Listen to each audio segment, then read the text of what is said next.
उत्तर प्रदेश चुनाव के संबंध में आज सबसे पहली बात तो यह है कि होली की सभी को बधाई।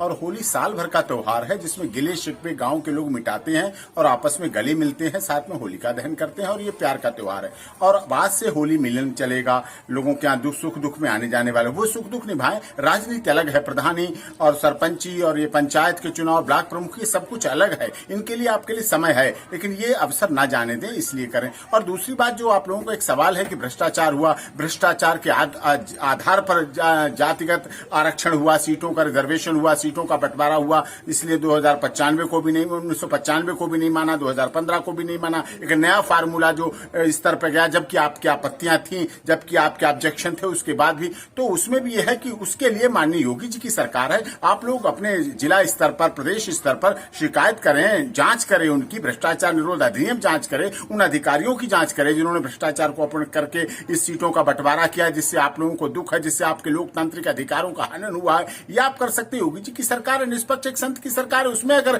न्याय नहीं मिल पाएगा आप लोगों को तो कहां न्याय मिलेगा। दूसरी बात यह है। तीसरी बात, ये सब जो भ्रांतियां हैं, जो आपकी ऑब्जेक्शन जो हैं और जो चीजें लगी हुई थी, आपत्तियां लगी हुई, तो उनका निपटारा नहीं हो पा रहा, तो उसमें आरटीआई लगेगी। आरटीआई के आधार पर अपने आपने जिला स्तर पर भी भेजी है, आपने प्रदेश स्तर पर भेजी है, आपने पंचायत राज को भी भेजी है, आपने मुख्यमंत्री जी के यहाँ भी भेजी है इस आधार पर कि चुनाव इस तरह से होना चाहिए। उसकी भी जांच के लिए और उसकी आरटीआई के लिए, आरटीआई में उन्हें जवाब देना पड़ेगा। और आरटीआई में अगर जवाब नहीं दिया तो वो भी चैलेंजेबल है। फिर प्रधान के चुनाव का क्या होगा, फिर प्रधान के द्वारा ब्लॉक प्रमुख के चुनाव का क्या होगा, फिर वो स्थिति जो है बहुत ही विसंगतियां फैल जाएंगी। इसलिए इस सब में पहले ही उत्तर प्रदेश सरकार को और माननीय इलाहाबाद उच्च न्यायालय तथा माननीय सर्वोच्च न्यायालय को इसमें शीघ्र सुनवाई करके ऐसी स्थिति बना देनी चाहिए जिससे ऑब्जेक्शन वाला मामला पूरी तरह से क्लियर हो सके और जिसके आधार पर मतलब सबकी सहमति आवश्यक है। अगर ग्राम प्रधान के चुनाव में, पंचायत के चुनाव में हम सहमति नहीं बना पाए,